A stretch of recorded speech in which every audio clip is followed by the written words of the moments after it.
नमस्कार दोस्तों, हर कहानी का एक ऐसा हिस्सा होता है जो कभी पूरी तरह सामने नहीं आता। कुछ सवाल रह जाते हैं और उन्हीं सवालों में छुपा होता है अनसुना सच। तो चलिए अब सीधे सच पर आते हैं। I mean, my mind is a storm. I don't ever give up. change the world we live in today. Well, overall, I think the world is pretty great right now. तो आज हम जिनकी बात करने वाले हैं उन्हें कुछ लोग तो असल जिंदगी का टोनी स्टार्क कहते हैं, एक दूरदर्शी जीनियस। और वहीं दूसरी ओर कुछ लोग उन्हें एक सुपर विलन भी मानते हैं। Right. हम बात कर रहे हैं एलॉन मस्क की। बिल्कुल। और ये जो हीरो बनाम विलन वाली बहस है, ये सिर्फ ऊपरी नहीं है। नहीं, बिल्कुल नहीं। उनकी कहानी, उनकी उपलब्धियों और उनका वो जो स्याह पहलू है, वो सब एक दूसरे से बहुत गहराई से जुड़े हुए हैं। तो आज का हमारा मकसद साफ है। हमें ये समझना है कि एलन मस्क के मुश्किल बचपन का, उनके ट्रॉमा का, उनकी आज की शख्सियत से क्या कनेक्शन है। और उनके वो फैसले, वो डार्क साइड जिसकी इतनी बातें होती हैं, वो कहाँ से आता है। तो चलिए इस गुत्थी को सुलझाने की कोशिश करते हैं। ठीक है, तो कहानी शुरू करते हैं। साल था 1971, जगह दक्षिण अफ्रीका का प्रिटोरिया। हाँ, उनके पिता एरोल मस्क एक बहुत ही प्रतिभाशाली इंजीनियर थे, लेकिन उनका व्यवहार, सूत्रों के मुताबिक, वो बहुत ही मुश्किल और यहीं से मतलब उस मनोवैज्ञानिक पैटर्न की नींव पड़ती है जो हमें उनकी पूरी जिंदगी में देखने को मिलता है। घर का माहौल बहुत तनाव भरा था। चीखना, चिल्लाना, दरवाजे पटकना, ये सब एक बच्चे के लिए रोज की बात थी। और उनके पिता उन्हें लगातार मतलब इमोशनली टॉर्चर करते थे।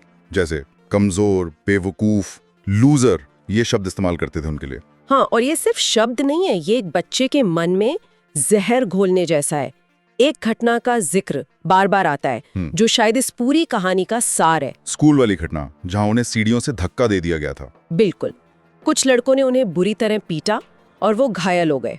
और जब वो अस्पताल से घर लौटे तो एक पिता से जो उम्मीद होती है उसके ठीक उल्टा हुआ। हाँ। उनके पिता ने उन्हें गले लगाने की बजाय 1 घंटे तक डांटा और कहा, ये तुम्हारी गलती है, तुम कमजोर हो, तुम्हें मजबूत बनना होगा। जरा सोचिए, उस बच्चे के दिमाग पर क्या असर हुआ होगा। उसे ये सिखाया गया कि दर्द महसूस करना, कमजोर दिखना, ये दुनिया का सबसे बड़ा गुनाह है।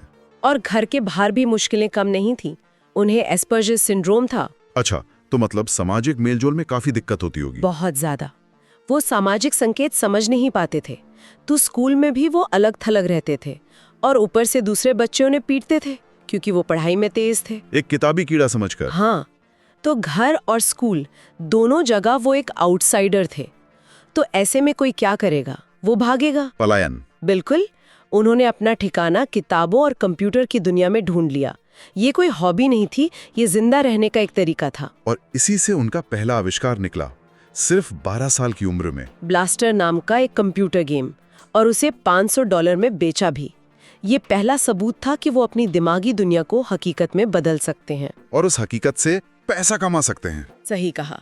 और ये पलायन का जो पैटर्न है, ये उनकी पूरी जिंदगी की थीम बन गया। 17 साल की उम्र में वो दक्षिण अफ्रीका छोड़कर चले गए, पहले कनाडा, फिर अमेरिका। ये सिर्फ एक बेहतर भविष्य की तलाश नहीं थी, ये अपने अतीत से, अपने पिता से, उस माहौल से एक फिजिकल एस्केप था। वो एक ऐसी जगह ढूंढ रहे थे जहां उनके आइडियाज को सजा नहीं, इनाम मिले। अमेरिका पहुंचकर उन्होंने अपने भाई के साथ Zip2 शुरू की, जो एक तरह से गूगल मैप्स का शुरुआती वर्जन था। और उसे $300 मिलियन से ज्यादा में बेचा। सफलता की कहानी शुरू हो चुकी थी। लेकिन उनकी अगली कंपनी X.com, जो बाद में पेपैल बनी, वहां उन्हें फिर से उसी पुरानी दुनिया का सामना करना पड़ा। मतलब वो एक तरह से कॉर्पोरेट बुलिंग का शिकार हुए। जब वो अपने हनीमून पर थे, तब कंपनी के बोर्ड ने उन्हें CEO के पद से हटा दिया। ये तो एक बहुत बड़ा धोखा था। बहुत बड़ा। उन्हें फिर से उन्हीं लोगों ने बाहर कर दिया जिन पर उन्होंने भरोसा किया था। मुझे लगता है इस घटना ने उनके अंदर कंट्रोल को लेकर एक बहुत गहरी जरूरत पैदा कर दी। और यहाँ एक दिलचस्प मोड़ आता है। जब eBay ने पेपाल को खरीदा तो मस्क को मिले $1650 मिलियन। अब ज्यादातर लोग तो बिल्कुल यहीं रुक जाते, रिटायर हो जाते, एक आरामदायक जिंदगी जीते। हाँ, लेकिन उन्होंने ऐसा नहीं किया। ये बात मुझे हमेशा हैरान करती है, क्योंकि उनके लिए पैसा कभी मंजिल था ही नहीं। पैसा हमेशा से एक ईंधन रहा है, बड़े सपनों को पूरा करने का जरिया। हाँ, उन्होंने अपना लगभग सारा पैसा 2 ऐसे आइडियाज में लगा दिया जिन पर उस समय कोई भी यकीन नहीं करता था। स्पेसएक्स, मंगल पर जाने का सपना, और टेस्ला, दुनिया को इलेक्ट्रिक गाड़ियों की तरफ ले जाने का सपना। और मजे की बात यह है कि उन्होंने ऐसे उद्योग चुने जहां दशकों से कोई बड़ा इनोवेशन नहीं हुआ था, एरोस्पेस और ऑटोमोबाइल। सही बात है। ये सिर्फ एक बिजनेस फैसला नहीं था, ये स्थापित सिस्टम को चैलेंज करने का उनका तरीका था, ठीक वैसे ही जैसे वो अपने बचपन की सीमाओं को चुनौती दे रहे थे। लेकिन इन सपनों की कीमत बहुत बड़ी थी और यहीं से कहानी उस अंधकार भरे दौर में जाती है जहां से उनके व्यक्तित्व का विलन वाला पहलू उभरना शुरू होता है। आप साल 2008 की बात कर रहे हैं। हाँ, जिसे वो खुद अपनी जिंदगी का सबसे बुरा साल बताते हैं। 2008 में स्पेसएक्स और टेस्ला दोनों दिवालियां होने की कगार पर थीं। स्पेसएक्स के पहले 3 रॉकेट लॉन्च हवा में ही फट गए थे। हाँ, करोड़ों डॉलर राख हो रहे थे। दूसरी तरफ टेस्ला पैसे जला रही थी, गाड़ियां बना नहीं पा रही थी, वो अपना सारा पैसा लगा चुके थे, दोस्तों से उधार ले रहे थे। और उनका निजी जीवन भी बिखर रहा था, उनका तलाक हो गया था। तो क्या 2008 का ये जो अनुभव था, इसने उनके अंदर ये विश्वास मजबूत कर दिया कि सफलता के लिए क्रूर और जुनूनी होना जरूरी है? कि अगर आपको असंभव को पाना है तो सामान्य नियम लागू नहीं होते। मुझे ऐसा ही लगता है। यहीं से उनका वो डार्क साइड दुनिया के सामने आया। अगर हम इसे उनके बचपन से जोड़ें तो पैटर्न साफ है। एक बच्चा जिसे बार बार कमजोर और लूजर कहा गया, वो अब किसी भी कीमत पर हार नहीं मान सकता था। हारना उसके लिए सिर्फ बिजनेस का नुकसान नहीं, बल्कि एक पर्सनल बेइज्जती थी। और शायद इसीलिए उनका मैनेजमेंट स्टाइल इतना क्रूर माना जाता है। बिल्कुल, वो अपने कर्मचारियों से परफेक्शन की उम्मीद करते हैं और जरा सी भी गलती बर्दाश्त नहीं करते। और इसका सबसे बड़ा उदाहरण तो हमें ट्विटर के अधिग्रहण के समय देखने को मिला। हाँ, $44 बिलियन में ट्विटर, जिसे अब एक्स कहते हैं, खरीदा और आते ही लगभग 80% कर्मचारियों को निकाल दिया और एक ईमेल भेजा कि नया ट्विटर बेहद हार्डकोर होगा। मतलब देर रात तक बहुत ज्यादा तीव्रता से काम करना होगा और जो इसके लिए तैयार नहीं है वो जा सकते हैं। ये पेपैल वाले धोखे का बदला लेने जैसा था। इस बार वो किसी को मौका नहीं देना चाहते थे कि कोई उनके विजन को कंट्रोल करे। लेकिन यह मामला सिर्फ मैनेजमेंट स्टाइल से आगे बढ़कर राजनीति तक पहुंच गया। उन्होंने आते ही डोनाल्ड ट्रंप का अकाउंट बहाल कर दिया और उनके प्रेसिडेंशियल कैंपेन को लाखों डॉलर की फंडिंग भी दी। आलोचक कहते हैं कि ये सब बहुत सोचा समझा कदम था। स्पेसएक्स का सबसे बड़ा क्लाइंट अमेरिकी सरकार और नासा है। अरबों डॉलर के कॉन्ट्रैक्ट्स दांव पर लगे हैं, तो ये सत्ता के करीब रहने की कोशिश थी ताकि उनके बिजनेस को कोई नुकसान न पहुंचा सके। बिल्कुल, ये शक्ति का एक नया ही लेवल था। एक बच्चा जिसे बचपन में सताया जाता था, अब वो व्हाइट हाउस को प्रभावित कर सकता था। और यहीं से ये सवाल और गहरा हो जाता है कि क्या वो भविष्य बनाने वाले हीरो हैं या एक ऐसे टेक्नोक्रेट हैं जहां सारी शक्ति एक ही व्यक्ति के हाथ में सिमट जाए। नियंत्रण की ये जो इच्छा है, ये सिर्फ लोगों तक सीमित नहीं है ना। उनके सबसे बड़े प्रोजेक्ट्स तो इंसानी दिमाग और सूचना के प्रवाह को ही कंट्रोल करने की कोशिश करते हैं। सही पकड़ा।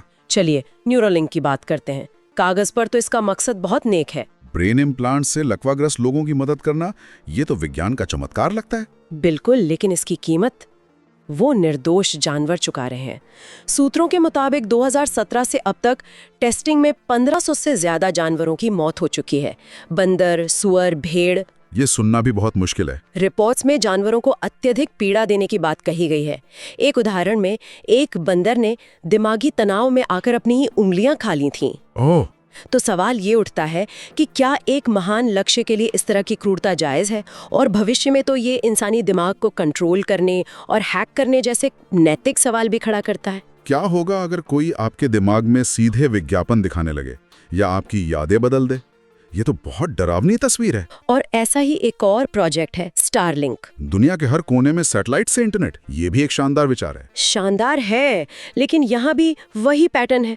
इसका पूरा कंट्रोल सिर्फ एक व्यक्ति के हाथ में है, एलन मस्क। और इस शक्ति के दुरुपयोग का खतरा हमें रूस यूक्रेन युद्ध में देखने को मिला। हाँ, यूक्रेन की सेना अपने ड्रोन हमलों और कम्युनिकेशन के लिए पूरी तरह स्टारलिंक पर निर्भर थी।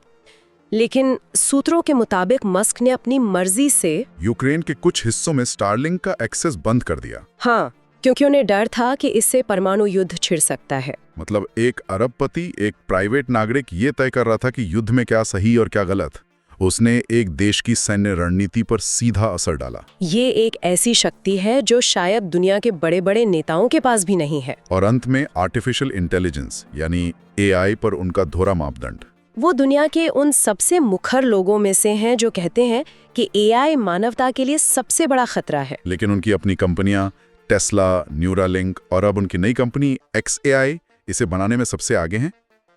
ये विरोधाभास समझ नहीं आता। क्या ये सच में चिंता है या बाजार पर कब्जा करने की एक होड़? ये सवाल बना रहता है। अस्तित्व ही नहीं है।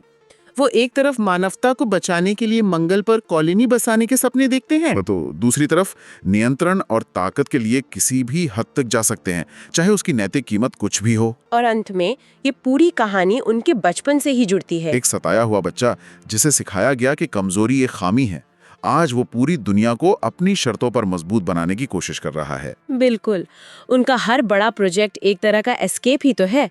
स्पेसएक्स धरती की समस्याओं से मंगल पर पलायन, टेस्ला जीवाश्म ईंधन से पलायन, न्यूरालिंक इंसानी दिमाग की सीमाओं से पलायन। वो अपनी दर्दनाक असलियत से, मानवता की कमजोरियों से और शायद खुद अपने अतीत से भाग रहे हैं।